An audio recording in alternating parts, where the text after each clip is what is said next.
Bien, ya les había mostrado el tema del video este, más o menos haciendo una reseña de todo lo que tiene una sala tipo de tomografía, pero más o menos si lo queremos esquematizar, lo podemos dividir en tres grandes grupos. Uno de producción y recogida de datos, el procesamiento de reconstrucción y de visualización y selección de parámetros de adquisición. ¿Está? Uno es el gantry y la camilla, propiamente dicho, que está dentro de la sala. Otro es todo lo que son los ordenadores que procesan y reconstruyen las imágenes de tomografía. Y después el grupo de visualización, selección, parámetro, adquisición son todos aquellos que incluye los elementos necesarios para archivar los estudios que se generan, para visualizar estos estudios y demás, para el postprocesado de esto. ¿Ah? Bien, dentro de lo que es producción y recogida de datos podemos encontrar lo que le dije, la camilla y el gantry. El gantry prácticamente es lo que yo les mostré, es donde está el tubo detector, donde está el sistema tubo detector con un generador de alta, un generador de baja, el sistema de adquisición de datos, todo lo que son los colimadores pre y post paciente y mucho más. Y la camilla es básicamente una camilla que está muy regulada al milímetro, ya que necesitamos tener la altura y la posición precisa del paciente, ¿está? Medida, por eso es algo muy sensible y que se calibra mucho y que se trata de que los pacientes tengan hasta determinado peso sobre el tomógrafo, ya que hasta cierto peso pueden aguantar, más de eso no. Son cosas delicadas, todo lo del tomógrafo, pero la camilla es un componente importantísimo. Con respecto al gantry, bueno, el gantry es una carcasa externa que brinda protección a todo lo que ya le dije que estaba dentro. El tubo, los detectores, los colimadores y el sistema de adquisición. ¿Tá?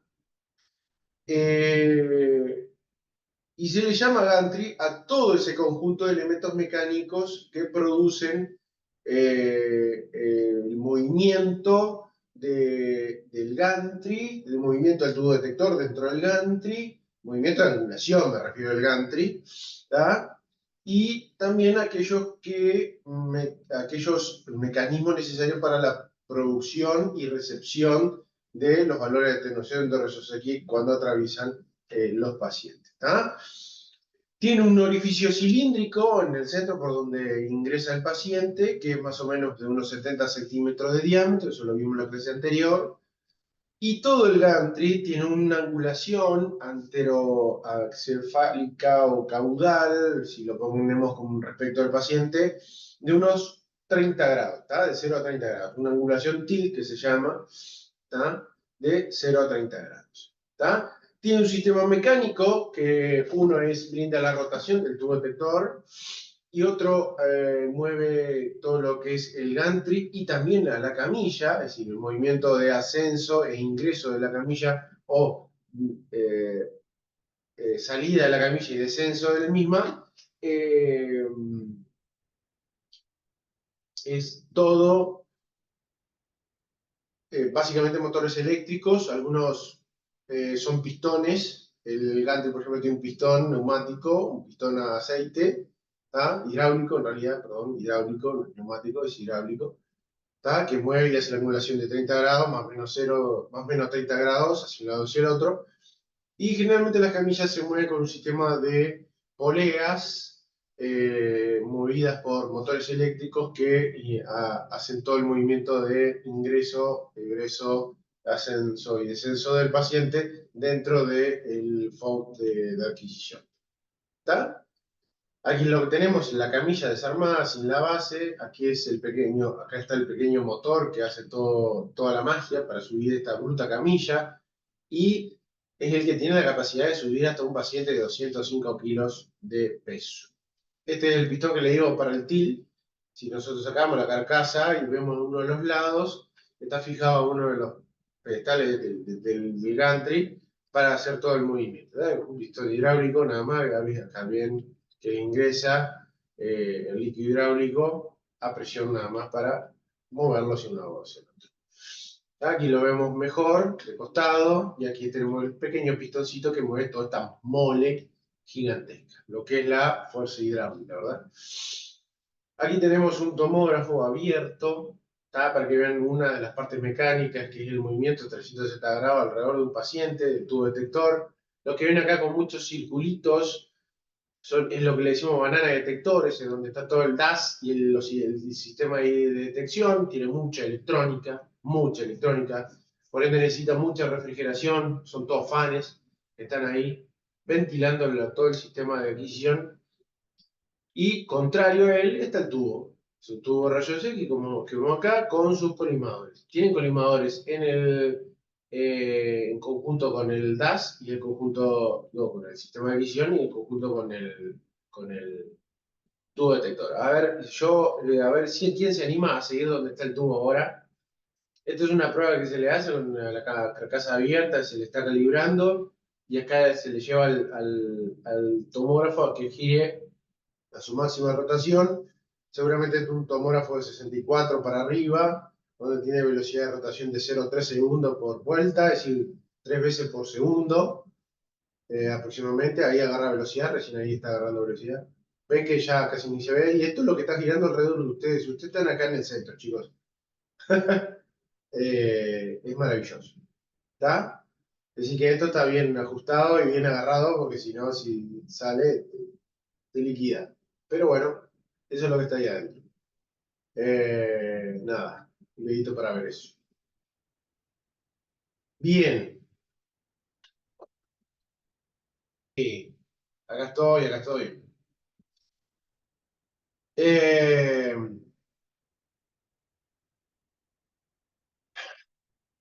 Se pasa, Jorge. Muy bien. Escuchen, les decía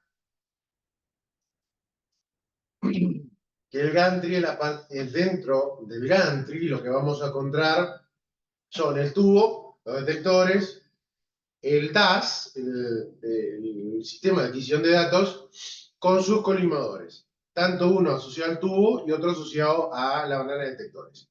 A sus lados, básicamente, generadores de alta y baja y los gestores electrónicos de todo, desde el movimiento hasta la apertura de los colimadores, hasta cuánta carga emite el tubo, hasta cuánta filtración tiene que tener, adquiere el tubo. En realidad tiene hay ciertos tomógrafos que hasta puede anexar filtración, pero más allá de todo eso, lo importante a saber es que tenemos el sistema tubo detector dentro del gantry rodando a 360 grados alrededor del paciente, como lo vimos recién.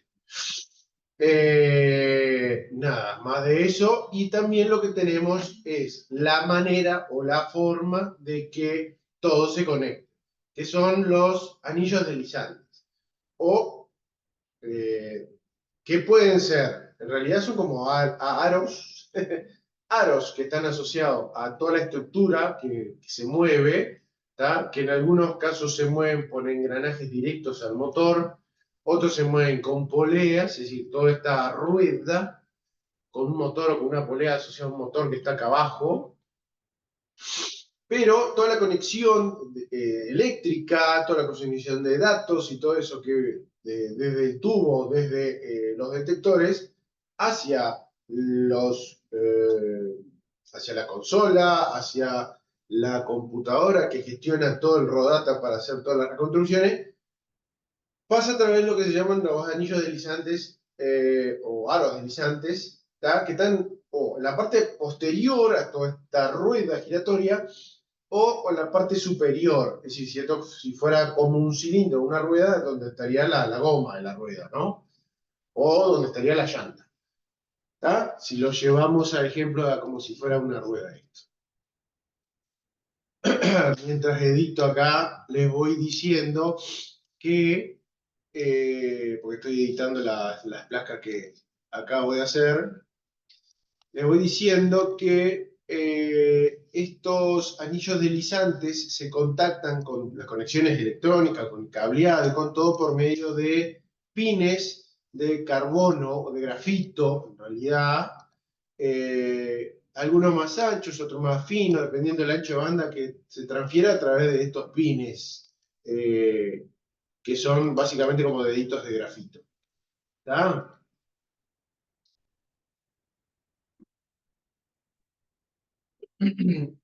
Aquí tenemos un tomógrafo 64 hileras, acá tenemos un generador de alta, el tubo de el generador de baja, el tubo de rayos X con sus colimadores, la banana de detectores con sus fans, su sistema de refrigeración, los detectores que están acá con el colimador postpaciente y todo el calor que se genera aquí se refrigera por medio de intercambiadores, aire líquido, ¿tá?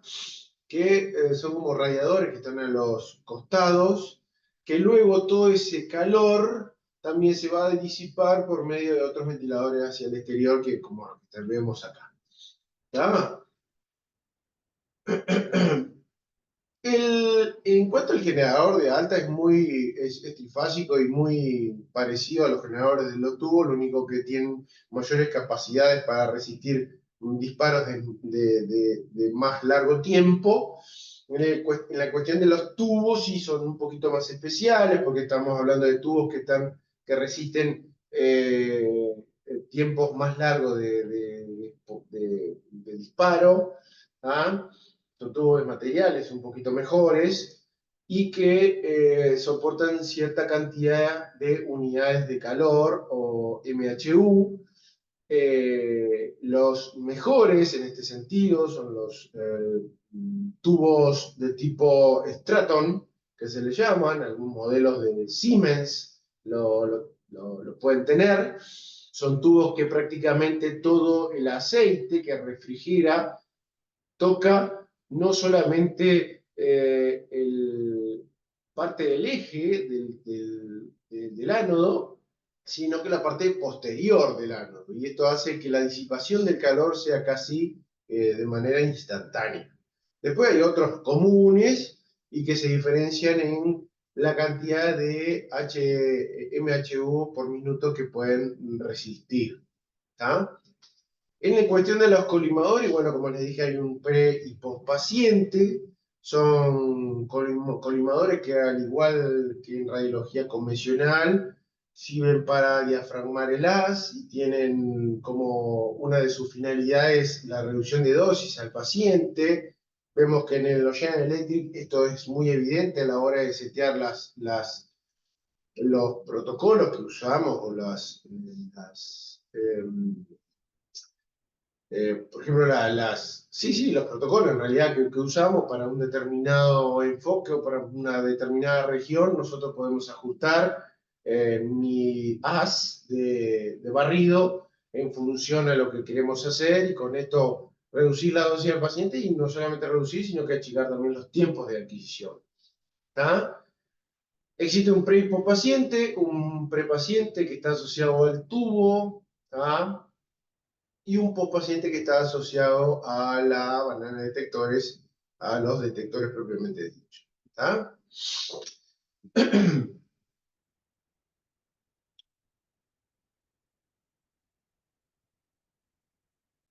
Sí, no, entonces, los detectores pueden haber hoy en día en el mercado de dos tipos. Igual en realidad les digo que los que más se usan hoy en día, casi todos los tomógrafos usan, son del tipo de cristal de centelleo y no se usa mucho más de gas xenón. Los detectores son los elementos cargados de transformar los fotones de radiación recibidos en una señal eléctrica que es procesada y digitalizada convenientemente para su posterior procesado y reconstrucción. Eh, Pueden transformar los fotones X directamente en corriente eléctrica o convertirlos en fotones de luz y luego en corriente eléctrica.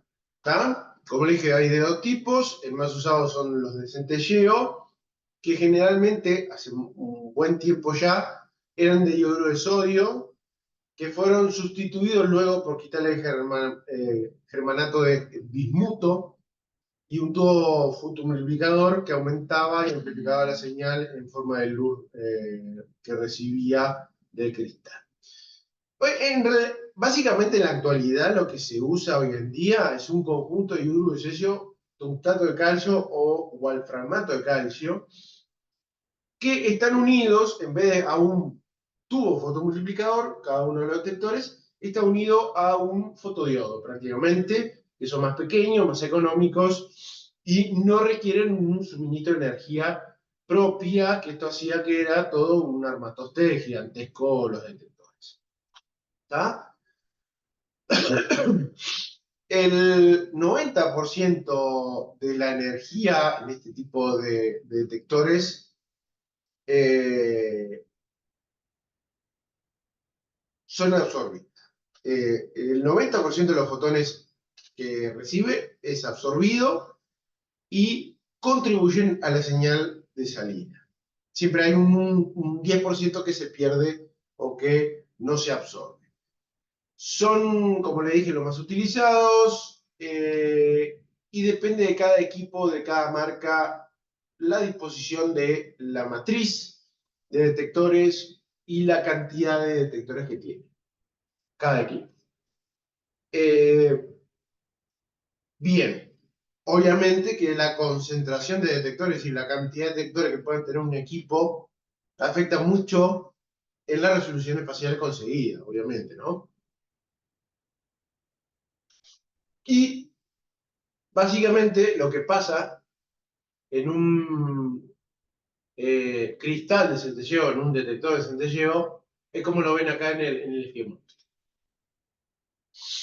Un fotón X que incide y que es absorbido y que luego es convertido en un fotón de luz, que es básicamente transmitido a un fotodiodo que amplifica la señal y la convierte en una corriente eléctrica que luego es digitalizada. Nada más que eso. Cada uno de los detectores es básicamente esto, como lo ven acá.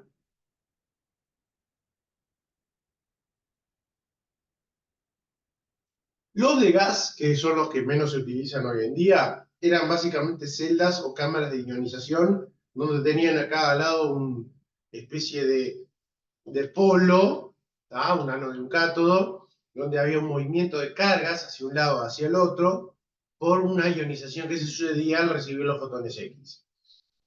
Este movimiento de cargas generaba una corriente eléctrica que luego se medía y esa señal fluctuante era lo que generaba la señal necesaria para la formación de la imagen.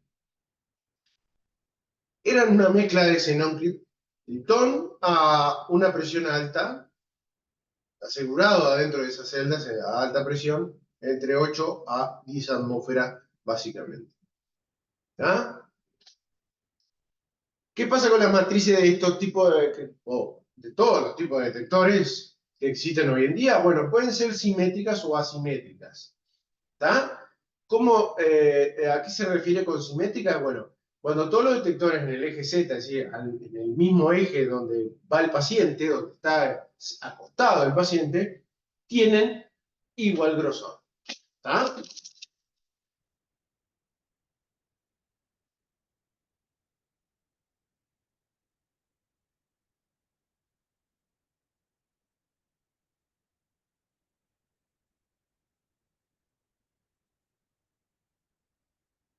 En el caso de las matrices asimétricas adaptativas, los detectores en el eje Z, en el mismo eje del paciente, es decir, donde está acostado el paciente, los espesores son diferentes. Pueden ser a veces más gruesos en el medio, más finitos en la periférica o al revés. Este es un ejemplo, por ejemplo, de un tipo de matriz donde tiene matrices, tiene cuatro filas de detectores, cuatro hileras de detectores de 1,5, es decir, de 1,5 milímetros de espesor, ¿está? Hacia un lado y de 0,75 milímetros, 16 en el medio. Esta es una matriz asimétrica porque tiene diferentes espesores y de 16 y 4 y 4, 8 son 24 hileras. ¿Está?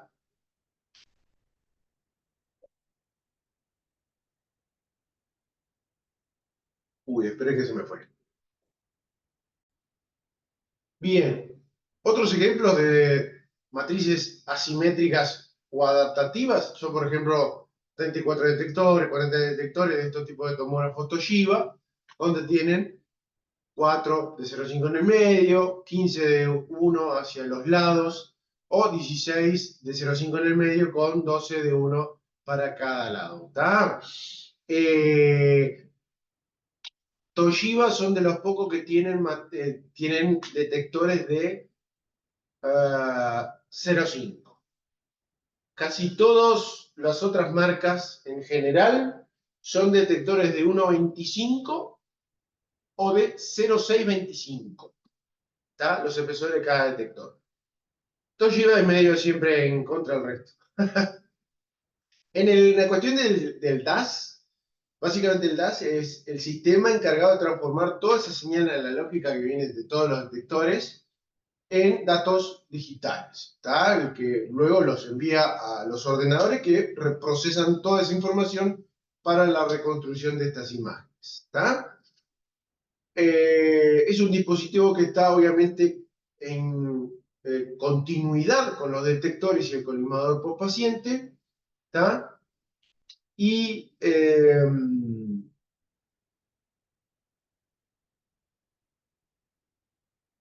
más nada. Bien. Yo porque hago pausa porque leo yo y a ver si se los mastico y se lo digo más rápido. Los anillos deslizantes ya habíamos hablado un poquito, aquí tenemos unos ejemplos, los que yo le dije, hacia la parte posterior de todo ese tambor giratorio, pueden encontrarse como estos aros de metal, o si no, en la parte superior, donde iría la rueda, como quien dice, de una rueda, ¿tá? Donde están en contacto los bloques estos con sus deditos de grafito, que le digo yo, que son los contactos que hacen para el pasaje de señal y corriente de afuera hacia adentro, sin necesidad de cableado, para que pueda girar libremente. ¿Tá? De eso se trata. Es todo un sistema que permite que el tubo gire a altas velocidades alrededor del paciente sin necesidad de cables. ¿Tá? Aquí lo vemos, esto es un equipo viejo, pero sirve de ejemplo. Son los anillos, aquí vemos los anillitos de cobre por detrás, unidos con deditos de grafito, ¿tá? Cada uno para cada cosa. ¿Tá? Y aquí lo vemos, aquí miren, mejor que esto imposible. Aquí tenemos el tubo, el colimador, y aquí vemos en la parte posterior del tomógrafo sus anillos deslizantes con sus contactos de grafito. En cuestión de la camilla, bueno, la camilla es el soporte físico para el paciente, donde va a ir el paciente, que soporta hasta cierta cantidad de peso. Los mejores tomógrafos soportan hasta 272 kilos, entre un rango de 136 a 272 kilos, ¿tá? Y está conectada al operador, a la consola del operador y al gantry, o está cableada para permitir movimientos desde la consola o desde la misma sala por medio de este tablerito que vemos acá. ¿Tá? Son tablas de fibra de carbono, obviamente, que brindan gran resistencia, gran solidez, pero a su vez baja bajo número atómico, ¿tá? Permitiendo esto que sea radiolúcida, que eso es lo importante. ¿Tá? Y aquí tenemos un señor bastante pasadito de peso en una de este tipo de camillas. ¿Tá? Obviamente otra de las limitantes del gran peso es el poder pasar por el orificio del gantry, que eso es bastante complicado. Bueno, como le dije, la camilla tiene movimientos horizontales verticales para el ascenso y descenso y entrada y salida del paciente, ¿tá? Y tiene sensores que permiten que la camilla no choque contra el gantry, ¿tá? Las camillas están casi a nivel de piso y el orificio del gantry está más a unos 60 centímetros del piso aproximadamente. Tiene sensores que hace que el cabezal no choque, entonces cuando uno está ingresando y trata de ingresar el paciente, si está muy baja la camilla, no lo va a permitir porque la misma camilla tiene sensores que permiten el bloqueo de la misma si pasa eso. ¿Está? Después tenemos ordenadores para el procesado y la reconstrucción de las imágenes, ¿está? Que son los que van a almacenar y procesar todos los datos en bruto que vienen del DAS, todo el raw data, en realidad, y generar todas las reconstrucciones para mostrarte la imagen en axial, en coronal, en sagital, de lo adquirido en grueso. Luego se hace un reprocesado en fino, también a partir de lo que hace este tipo de ordenadores. Los ordenadores se pueden dividir, o de todos los tomógrafos en general, lo podemos dividir en 3 unidades. Una unidad de almacenamiento de datos de imágenes, una unidad de reconstrucción rápida y una unidad de sistema de control. Prácticamente es la unidad de almacenamiento, es el hardware que necesitamos para almacenar los datos en bruto que se van generando a partir del DAS. ¿Está? La unidad de reconstrucción es la que hace todos los procesos informáticos para reconstruir a imagen todos esos datos que se guardan, que se almacenan en la unidad anterior. ¿Está? Y en toda la unidad de control, o la unidad de control de sistema, la CPU, es el cerebro, es la que hace todo el movimiento del equipo, la que gestiona todo el movimiento del equipo, de la camilla, el espesor de corte, qué técnica dar, y que tiene el software y el hardware que maneja prácticamente el equipo. Y por último, la visualización y selección de parámetros de adquisición, que es la tercera parte de todo esto, que es donde podemos, y que después cuando tengamos en internado algún momento para poder visualizar esto, nos vamos a dar cuenta de qué se trata. Básicamente es donde nosotros vamos a trabajar, son las consolas donde nosotros trabajamos, ¿está? Con los diferentes... Esto es una consola, es un sistema operativo para General Electric, donde tenemos 2 monitores, ¿está? Me esperan un segundito, a ver. Decía, dependiendo del lugar donde estén, van a encontrarse diferentes sistemas operativos dependiendo del tomógrafo que tengan. Pero básicamente todos van a tener lo mismo. Un sistema que les permite manejar diferentes parámetros del protocolo que usemos de adquisición. Si vamos a hacer un cráneo, un cuello, un abdomen pélvico, cada uno tiene su protocolo a seguir, ¿tá? Y siempre lo mismo. Podemos modificar lo que es pitch, después vamos a ver lo que es eso, que básicamente es una relación entre el giro del tubo detector y el avance de la camilla, la cantidad de imágenes que vamos a tener, dependiendo si la adquisición es gruesa o fina, desde dónde a dónde vamos a adquirir, con qué espesor, con qué avance, con qué angulación. Prácticamente todo eso lo vemos acá. Estos son una serie de arterial y portal para un abdomen pelvis. ¿Ah? Son 2 grupos, como verán, son 2 cuadraditos que están superpuestos, pero es uno más largo que llega hasta abajo y otro que llega hasta acá. Esto es, en realidad lo que vemos abajo es un scout, es una placa que se realiza para ver de dónde a dónde es que se realiza una tomografía. No solamente eso, por eso está en el anterior, posterior y lateromedial. También se realiza para ver los espesores del paciente, para determinar lo que corresponde al miliampere que se va a utilizar para cada uno de esos espesores, porque tiene modulación automática de miliampere, los equipos más recientes. Y lo que vemos acá es el localizador para el arterial que se superpone al portal que está abajo. Es decir, que va a ir desde por encima de la cúpula hasta por debajo de la sinusitis pubiana, el portal, y la arterial que va antes, va solamente una arterial y hígado que va desde el mismo lugar de comienzo hasta la espina ilíaca, o incluyendo las crestas como ustedes quieran. ¿Está? Y eso es lo que vemos acá, los parámetros de adquisición para cada una de estas dos grupo de esta serie, para estas 2 fases, una arterial y una portal con su delay de 35 y después el otro a los 65. Nada, pero no les voy a explicar cómo es que se usa esto, simplemente les estoy mostrando modo de ejemplo. Para un tomógrafo Siemens es más o menos así, donde está todo básicamente en la misma pantalla. Tenemos todos los grupos. Acá tenemos el topograma, el localizador en el inicio, una sin contraste de abdomen, un todo abdomen pélvico con contraste después, con sus cuadraditos de reconstrucción, es decir, el grueso y todo lo fino que se pueden hacer después a partir del grueso. Cuando digo grueso es porque yo adquiero de 5 milímetros cada 5 milímetros de incremento. Y cuando digo fino es porque es la reconstrucción fina a partir de ese grueso. Es decir, cortar en pedacitos más pequeñitos, más finitos, en tajadas más finas, eso grueso que adquirí al inicio. Seguimos. Y bueno, otra de las puntas que tiene un sector de tomografía es que haya una consola compatible con el tomógrafo. Generalmente cuando se compra un tomógrafo, lo que se hace es, viene con el paquete de la consola de visualización y diagnóstico para el médico, que tiene las herramientas que tiene el mismo tomógrafo, más algunas más en algunos paquetes vienen, que hay, obviamente que hay que pagarlo, pero bueno, que los tienen, los tienen. ¿Está? Eh,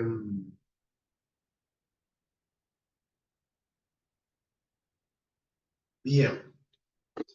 La que más, a ver qué dice aquí, para masticar y decirle, bueno, no voy a andar en las herramientas que tienen, pero algunos sistemas, por ejemplo, en General Electric hoy en día, las consolas 4.7 que vienen, de la versión 4.7, vienen con herramientas que a veces son mejores que la que tiene el mismo tomógrafo. Obviamente que no te adquiere, pero las herramientas para el diagnóstico son mucho mejores.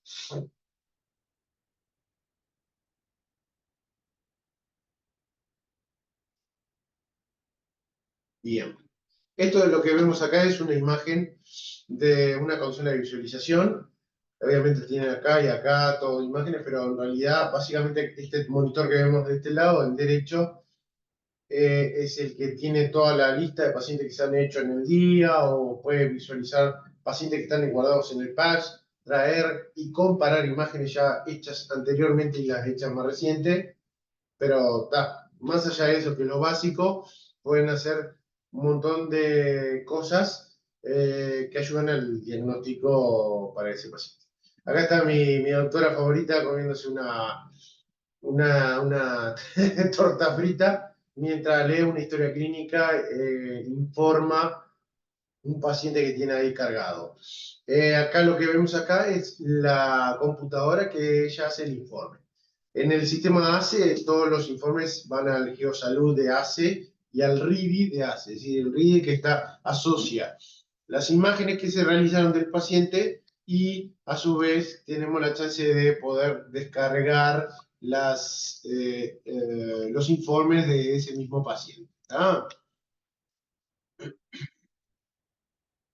Chicos, ¿dudas hasta ahora? Yo sigo hablando, pero capaz que surgen muchas dudas. Preguntas.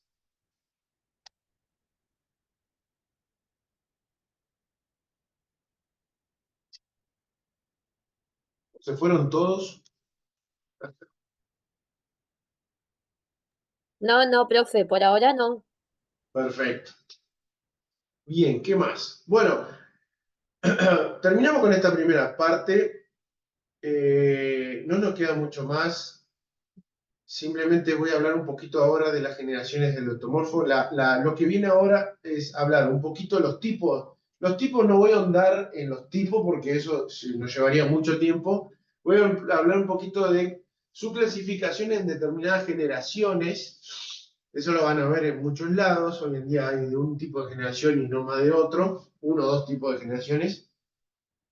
Hubieron varios tipos antes, pero bueno, fue una sucesión que fue evolucionando en los tomógrafos que hoy en día existen. ¿Está? Bien.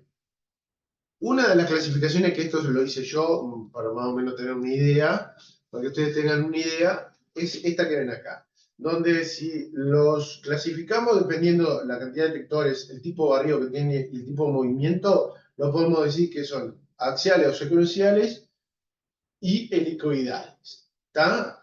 Los que son solamente el movimiento axial o secuencial van desde una generación primera muy primitiva, hasta lo de Z generación, cuarta, quinta y Z generación, que son casi experimentales. ¿Está? Prácticamente así. ¿Está? Lo que se usaron ampliamente fueron los de tercera generación, ¿está? Por mucho tiempo, hasta que surgieron los helicoidales, que son como los de tercera generación, pero con lo discrimina el hecho de que el movimiento, en vez de ser axial o secuencial, es decir, que tenga una secuencia de giro, movimiento de camilla, giro de tubo detector, movimiento de camilla, giro, movimiento de detector y tubo detector y movimiento de camilla y así sucesivamente, tiene un movimiento helicoidal. Es decir, a la vez que va girando el tubo detector, tiene un ingreso constante en la camilla a través del gante. ¿Está? Prácticamente es eso lo que cambia. Lo de primera generación era lo que se llama traslación-rotación, porque tenían una traslación del tubo y luego una rotación de a 1 grado del tubo con una puntual colimado tipo lápiz, ¿tá? Con matrices muy angostas de 80 por 80, donde toda la adquisición solamente de un corte demoraba aproximadamente unas 24 horas porque el cálculo era casi manual del cálculo matemático que se tenía que hacer de esto, era casi manual. Aparte tenía un único detector y ese detector hacía una traslación de unas 60 muestras y luego rotaba 1 grado. ¿Está? Era como se basaba el primer tomógrafo que inventó Humphrey, ¿no? En la década del 70. Bien, después lo que hicieron es, le fueron agregando más tubos. Perdón, lo que le hicieron, sí, lo fueron agregando más tubos. Lo que hicieron es un tomógrafo de segunda generación que consistía en un movimiento de traslación-rotación con múltiples detectores. ¿Está? Al haberle agregado múltiples detectores y no hacer el haz puntual, sino que en abanico entre unos 3 a 10 grados y a su vez agregarle un cachito más de detectores, lo que hicieron es eh, disminuir el tiempo considerablemente. Entonces tenemos una segunda generación de traslación-rotación igual que la anterior. Lo único que cambia, que yo no sé, ahora no me acuerdo qué fue lo que le dije al inicio, pero lo único que cambia es que cambiaron la cantidad de detectores. En vez de tener una puntual, tiene un abanico que agarra más de un detector. Y esto hace que el tiempo se reduzca considerablemente. ¿Está? El tubo es uno solo. Bien. Y llegamos a los de tercera generación que son de rotación-rotación, porque el tubo y los detectores rotan alrededor del paciente 360 grados, con una pulsátil en abanico de unos 30-60 grados, cubriendo la totalidad de la exploración, con matrices de 250 por 250, obviamente colimado, porque aparecieron en esta época, en el 76, el tema de la tecnología de poner colimadores en el tubo y en el detector, ¿tá? Con un arco entre 300 a 500 detectores, porque se descubrió la manera de miniaturizar cada vez más las cosas. ¿Está? Prácticamente eso. Y este tipo de rotación-rotación hasta hoy en día se utiliza. Todos los equipos, el tubo y el detector rotan 360 grados alrededor del paciente. ¿Sí? Prácticamente todos podemos decir que son de tercera generación. Por cómo es la adquisición, es decir, cómo es el movimiento del tubo y el detector y el tipo de haz. ¿Está? Después, casi experimentales, ellos son los de cuarta, quinta y sexta generación, que son, por ejemplo, los de rotación estacionaria, donde consistía una pulsátil de 30 a 60 grados, que giraba alrededor del paciente el tubo, pero lo que tenía estacionaria, por eso se llama rotación estacionaria, era todos los detectores que estaban alrededor del paciente. Estaban fijos, esto era carísimo, y si se rompía un detector era una cagada, porque claro, los detectores estaban fijos, pero si se rompió un detector, la imagen en un determinado ángulo generaba un artefacto. Matriz de 512 por 512, y bueno, las dosis del paciente son gigantescas, ¿está? De 1000 a 4000 detectores, por Dios, era una maravilla. Los de estacionaria prácticamente eran múltiples fuentes fijas que no se movían y también detectores fijos. Daban matrices muy grandes, posibilidades de matrices gigantescas, de 1000 por 1000. Lo que bueno que tenían era que era rapidísimo, porque estamos hablando de que era un disparo, era pácate, y teníamos todo el giro en un disparo. ¿Está? Con tiempos muy cortos, pero muy caros por toda la parafernalia que consistía. Los de sexta generación eran tomógrafos del tipo ultra rápido que se le decían, eran unos realmente tremebundos, eran tremebundos equipos gigantescos que creo que si hay alguno está solamente en un laboratorio de algún lado, parecía el equipo que inventó a Hulk, más o menos, porque estamos hablando de que existía una especie de arma que generaba electrones y luego tenía una especie de copa de flexión que hacía una especie de ¿cómo diría yo? Movimiento, generaba que estos electrones por repulsión se movieran y se focalizaran hacia un punto target, que era básicamente un ánodo, ¿tá? Hacía impactar sobre esos ánodos esos electrones focalizados, y a su vez se focalizaba de tal manera que lo hacían impactar circulándolos alrededor de ese ánodo. Y ese ánodo, por geometría, simplemente generaba fotones X que atravesaban el paciente, que el paciente estaba acá, ¿está? Un ánodo fijo alrededor del paciente y unos electrones que bailaban alrededor del paciente.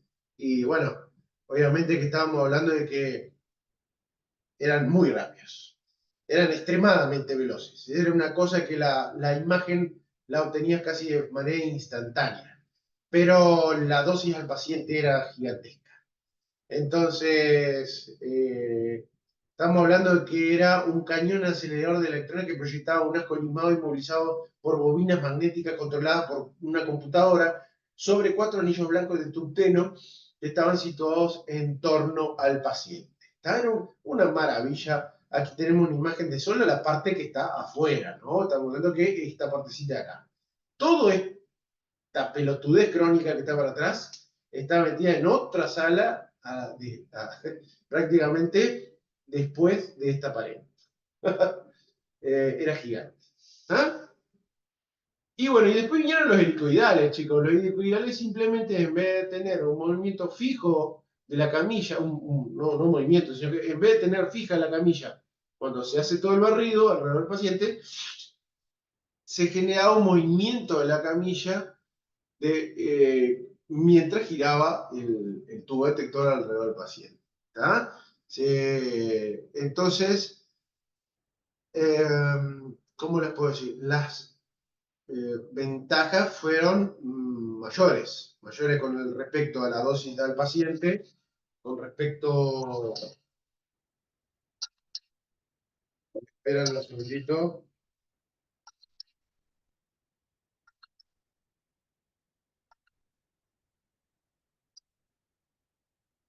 Hola.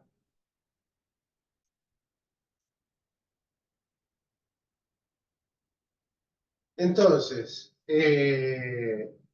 con la tomografía, la ventaja que teníamos era gigantesca. Cuando se descubrió esto, era maravilloso, porque lo que queríamos era buscar superar 3 limitaciones básicas, que era la imposibilidad de mostrar una imagen bidimensional, ¿tá? En una escena tridimensional, la limitada capacidad que había de la tecnología diagnóstica que había hasta el momento para distinguir tejidos blandos de cuestiones densas, y la imposibilidad de cuantificar las densidades de los tejidos, que esto era importantísimo, porque con el advenimiento de la tomografía también surgió lo que se llama la escala Hanfield, que nos posibilitaba con esto determinar si una estructura era un hueso, era grasa, era líquido de una determinada característica, etc. ¿Ah? Esa era la ventaja. Y si no vamos a una clasificación aún mayor, más desarrollada, esta la hice yo, podemos decir que podemos tener axiales o secuenciales puros, que van de primera a sexta generación, como las vimos recién, o helicoidales, que permiten también adquisiciones axiales o secuenciales, pero que a su vez generan un movimiento de 160 grados alrededor del paciente mientras la camilla se va moviendo.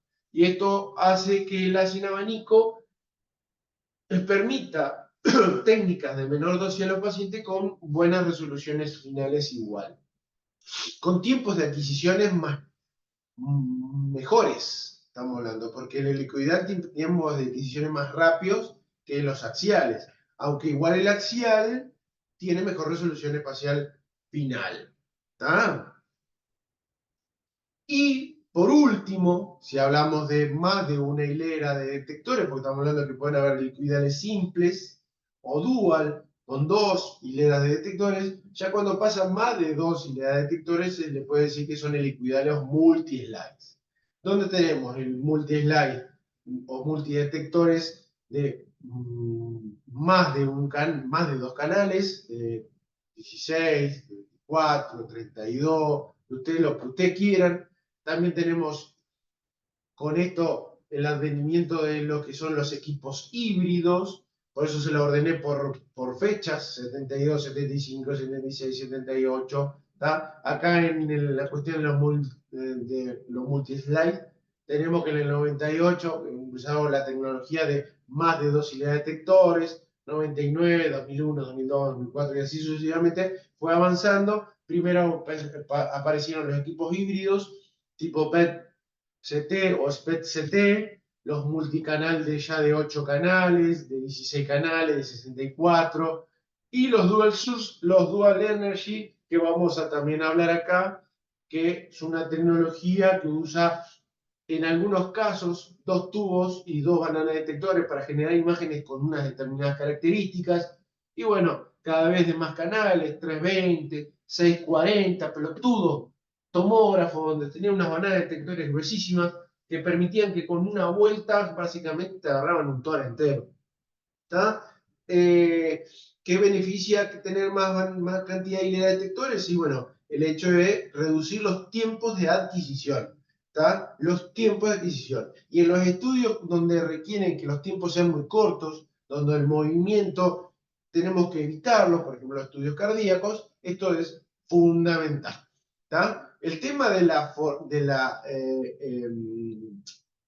no el descubrimiento, sino que la ampliación en la tecnología sobre lo que es reconstrucciones de tipo iterativa, eso también ha avanzado mucho y ha hecho de que se ha avanzado mucho en disminución de dosis al paciente, usando mucho la iteración para generar esa imagen con la mejor calidad posible y con la menor dosis posible. ¿Está? Bien, ¿qué ¿Qué más me tipo falta? predomina en el Uruguay? ¿Qué es lo que predomina en el Uruguay? Lo que predomina en el Uruguay son tomógrafos multi-slides, ¿está? A ver, si vamos a hablar de números, obviamente que la mayor cantidad de tomógrafos están concentrados en el área metropolitana y Montevideo, ¿no? Ahí es donde más encontramos la mayor cantidad de tomógrafos en el país. En el país. Después, en cuestiones de qué tecnología es la que más abunda, son los tomógrafos multilayer de entre alrededor de 16 hileras. Más de eso no. Existen algunos servicios o algunos servicios privados, obviamente privados, que tienen tomógrafos de mayor cantidad de hileras, 64, 128, lo que ustedes quieran, que son los que están dedicados a muchos estudios cardíacos y eso, porque un tomógrafo de 16 hileras no lo hace, sería uno de 64 para arriba, y muchos otros estudios especializados que hacen venta de servicio y cobran la mar en coche. Pero la mayor cantidad de tomógrafos son tomógrafos multislide y 16 hileras, que es lo que van a encontrar por ahí. ¿Está? De velocidades máximas de rotación de 0,8 segundos, es decir, del tubo detector, más o menos más de eso no. Dual Energy hay uno en el británico y hay otro en el hospital español, que fue donado por Mafre, que a veces anda, a veces no, es una lástima porque es un Siemens nuevito, maravilloso, Dual Energy, que adentro ni los que lo usan saben lo que tiene, pero no tiene el software para utilizar la tecnología Dual Energy. Entonces es como que tenés terrible tomógrafo, pero no lo puedes usar al 100% porque no tenés el software para poder hacer la magia que puedes hacer con las imágenes de ese tipo. ¿Está? Básicamente es así. Entonces, Dual Energy existen dos y no sé si existe algún otro más. Capaz que existe algún otro más, yo no llevo los números de eso, pero más o menos lo que tengo idea es así. ¿Está? Y bien, conclusiones de la tercera liquididad que nos permite obtener imágenes axiales convencionales y helicoidales también, axiales convencionales y helicoidales, reconstrucciones bidimensionales en planos diferentes y hoy en día cuando uno adquiere un tomógrafo de este tipo ya nos presenta, cuando vamos a ver el paquete de imágenes, ya nos presentan los tres planos porque tienen la capacidad de hacerla en fino y darnos imágenes isotrópicas, isovolumétricas, perdón, en los tres planos. También nos permiten hacer reconstrucciones tridimensionales de estructuras más o menos densas. Permiten estudiar amplias zonas del cuerpo con mucha cantidad de imágenes, cosa que, por ejemplo, la resonancia no nos permite, ya que la resonancia son estudios muy largos que nos permiten ver a ciencia cierta y muy bien, con muy buena resolución, todo lo que es partes blandas, que no es lo mismo que en el tomógrafo, que está más hecho para lo denso y no para la parte blanda. Y la ventaja que tiene la tomografía con la resonancia, por ejemplo, es que nos da un paquete de imágenes gigantesco, un todo un pelo y pueden ser 1024 imágenes o más, dependiendo del espesor que utilicemos. ¿Tá? Podemos hacer estudios en diferentes fases, utilizando bomba inyectora. Yo hoy le hablé el ejemplo de hacer fase arterial, portal, a veces se le puede hacer fases sin contraste, arteriales y portales de un determinado estudio, no sé, el que ustedes quieren evaluar una determinada neoplasia o una neoplasia de vejiga, un cáncer de riñón, se le hace sin arterial portal, se le puede estudiar en varias fases para determinar diferentes cosas en el diagnóstico. Bien, chicos, no quiero seguir porque si no ya vamos a empezar con hablar de los diferentes tipos. Lo único que una de las cosas que tiene que tomar en cuenta que los tomógrafos helicoidales ya usan algo que ya se los dije, que es el tema del pitch, ¿no? O la relación de avance de camilla por rotación y ancho total de colimación del haz. ¿Está? Y esto va a determinar mucho los tiempos de adquisición y las dosis que reciben los pacientes. ¿Está? Nada más que eso le voy a hablar. Vamos a seguir en la clase que viene con tomógrafos multi-slice y toda esta tecnología maravillosa de los multi-slice. ¿Dudas, chicos?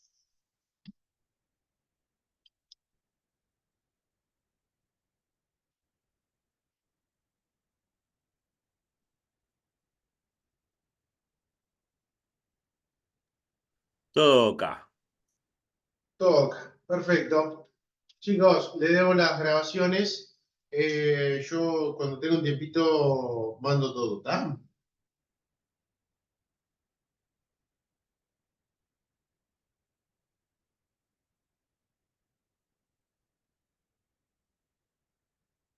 Qué lindo video este, ¿eh? Este es un video promocional de un tipo de tomógrafo. ¿Está? Maravilloso las cosas que se pueden hacer con el software correcto y con el tomógrafo correcto. Ah, un General Electric, obviamente.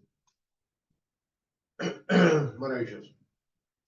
Mira, acá creo que había una sección de uno de los detectores que utiliza este bicho. Miren lo que es esto. Esta es la banana de detectores gigante. Y bueno, y lo que se viene es la realidad virtual y la inteligencia artificial. Es maravilloso. Bueno, chicos, pausa la grabación.